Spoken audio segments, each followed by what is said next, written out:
नमस्कार, the voice news से मैं प्रगति सिंह, जहां प्रतिदिन हम बताते हैं आपके आसपास की जुड़ी घटनाओं के बारे में, जिसका है सीधे जनता से सरोकार। एक नजर आज की सुर्खियों पर।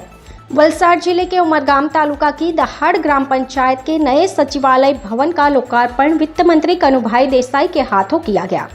इस अवसर पर विधायक रमन भाई पाटकर समेत उद्योग जगत के प्रमुख नेताओं ने भी उपस्थिति दर्ज कराई।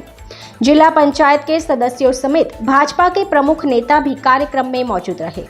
दहाड़ ग्राम पंचायत सोलसुम्बा से वर्षों पहले अलग हुई थी और अब नए बने सचिवालय भवन में कार्य करेगी। ऐसे में दहाड़ ग्राम पंचायत के नए भवन को लेकर लोगों में भारी उत्साह देखा गया। आगामी दिनों में विकास के नए कार्यों को लेकर सरपंच समेत पंचायत की टीम काफी आशान्वित है। दी वॉइस न्यूज के लिए उमरगाम से श्रेयस सोनगढ़वाला की रिपोर्ट। ग्राम पंचायतना सरपंच श्री नरेन्द्रभाई उर्फे लाला द्वारा आ विस्तारमा आ गामમાં વિકાસના અનેક કામો થઈ રહ્યા છે। તેમાં આ વિસ્તારના લોકપ્રિય ધારાસભ્ય રમણભાઈ પાટકર સક્રિય ફાળો આપે છે અને એમના પ્રોત્સાહન પણ આપે છે। તો આજે દહાડ ગ્રામ પંચાયતના નવા ગ્રામ સચિવાલયનું લોકાર્પણ કરવામાં આવ્યું। અહીંયા અનેકવિધ સેવાઓ ગામ લોકોને આ સચિવાલયમાંથી મળશે અને સાથે સાથે પંચાયતના સરપંચશ્રી તથા સભ્યો પણ અહીંયા બેસીને લોકોના પ્રશ્નો સાંભળશે, લોકોને માર્ગદર્શન આપશે અને એના કામો સંપૂર્ણ રીતે ઝડપથી કરવાનો પ્રયત્ન કરશે। ફરીથી ગામના સરપંચશ્રીને અભિનંદન આપું છું। દહાડ ગ્રામ પંચાયત સચિવાલયનું લોકાર્પણ પ્રસંગે રાજ્યના કનુભાઈ દેસાઈ સાહેબ પેટ્રોકેમિકલ અને નાણાં અને ઉર્જા મંત્રી શ્રી એમના વરદ હસ્તે થઈ રહ્યું છે। માનનીય ઉમરગામ તાલુકાના ધારાસભ્ય શ્રી રમણભાઈ પાટકર સાહેબ અને પૂર્વ મંત્રી શ્રી એ બી પધાર્યા છે।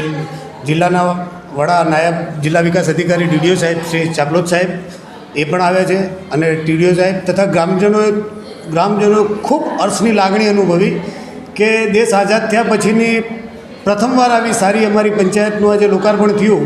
આ પ્રસંગે ગામના ખૂબ સારી એવી મોટી સંખ્યામાં લોકોએ વધાવી અને સાથે સાથે 1975ના અંદર સોળસુંબા દહાડમાંથી સંયુક્ત પંચાયતમાંથી છૂટું પડ્યા બાદ અમારા પાસે બેસવાની વ્યવસ્થા ન હતી અને માન્ય રાજ્ય સરકારમાં જ્યારે ભારતીય જનતા પાર્ટીની સરકાર હતી તે દરમિયાન અમારી માગણી કરવામાં આવી હતી કે ભાઈ અમારી પંચાયતમાંથી જીઆઈડીસીને સંપાદન કરેલી જગ્યાઓ હતી અને એના અંદર જીઆઈડીસી અમને આ જગ્યા આપી અને અમારા પંચાયતના બાળકોને આ ઉજળા ભવિષ્ય માટે ખૂબ સારી વ્યવસ્થા છે। આવનાર દિવસોમાં આમાં સંજોગો સરકારનો સહકાર રહેશે અને માન્ય કનુભાઈ અને રમણભાઈ પાટકર સાહેબનો ખૂબ સારો સહકાર છે તો અંદર પુસ્તકાલયનું બી સારું આયોજન થશે। ગામની હંમેશા પ્રાથમિક જરૂરિયાતો પાણી, સ્વચ્છતા અને શિક્ષણ પ્રત્યે હંમેશા જેટલું શક્ય હશે એટલી હું પૂરતા મારાથી થતું હશે એટલા પ્રયત્નશીલ કરી અને ગામના વિકાસના માટે હું કાયમ સહયોગ આપીશ। જ્યાર સુધી આજે સરપંચ છું, કાલે નહીં હોઉં તો પણ હું આ મારા ગામ સાથે મને ખૂબ લાગણી છે અને ગામના હંમેશા પ્રયત્નશીલ। આ પ્લોટ મેળવવામાં ભાઈ અમે 2017ના અંદર અમારી જૂની ટીમે બી ખૂબ સારી। खबरों में बने रहने के लिए तो वॉइस न्यूज को सब्सक्राइब करें और बेल आइकन दबाएं।